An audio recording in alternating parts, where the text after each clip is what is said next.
Are you serious? This cup is huge. It's a Colorado cup. For those of you out in Colorado, all right? I'm at my son's house here in California. Hey, China wants to build a manned radar station on the moon. What? I've always wondered why no one had done this yet. I mean, the United States spent all this time up there on the Apollo program. I always wondered why the United States didn't go ahead and build some type of base, something small maybe, but to monitor that portion of space. I always just thought about that. Well, China's decided to do more than think about it. They're going to do it. Is this a lunatic ideal maybe? Maybe it is. Would this improve the images of Earth? Well, here's the thing. Over the past few years, China has shown interest in increasing their interest in exploring the moon and space. With its Jade Rabbit lunar rover and the world's biggest radio telescope, now the country of China is looking into building a manned radar station on our natural satellite in order to monitor the Earth in more detail than current satellites will allow. But experts have said the potentially massive cost of the project could outweigh the benefits. And maybe that's why the United States decided not to.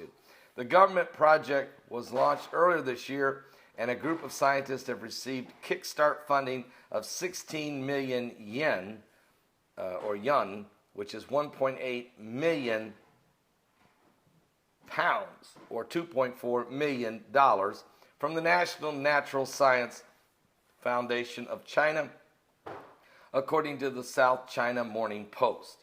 The facility could include living quarters for astronauts and a powerful radar antenna stretching at least 164 feet high.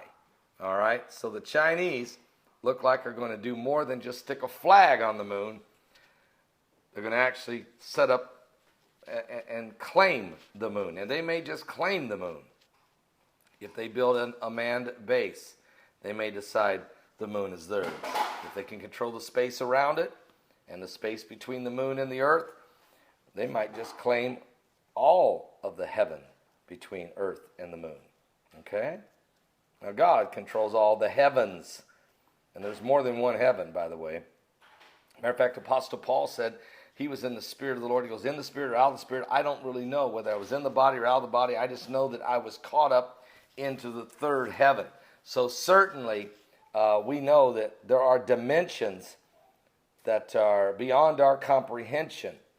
Exactly how that works, well, we know there's a great gulf fix between the rich man who was burning in hell and Lazarus and Abraham. Jesus explained that in the Gospels. But also, when it talks about heaven, the holy city, the New Jerusalem, with 12 foundations, you know, I keep picturing 12 levels. I see a foundation, then there's a city, and then on top of that's a foundation, and then another portion of the city.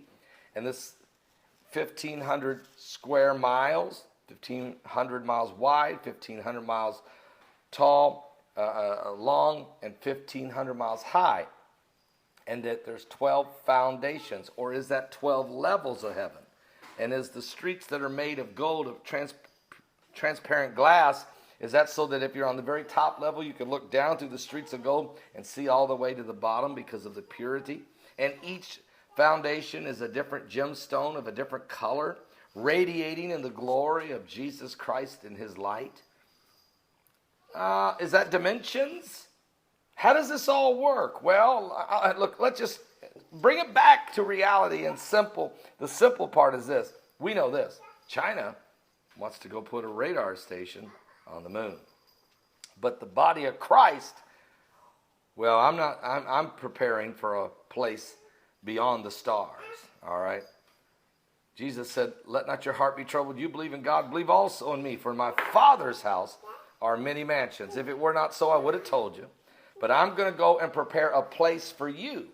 And if I go, I will come again and receive you unto myself, that where I am, there you may be also. In a different dimension, in a different place. Are you saved? Give your life to Jesus Christ. We're running out of time. Men is climbing into the heavens. Nimrod tried to do it. God scrambled his language. Now China's going to do it. What will God do next? Are you saved? Don't be left behind.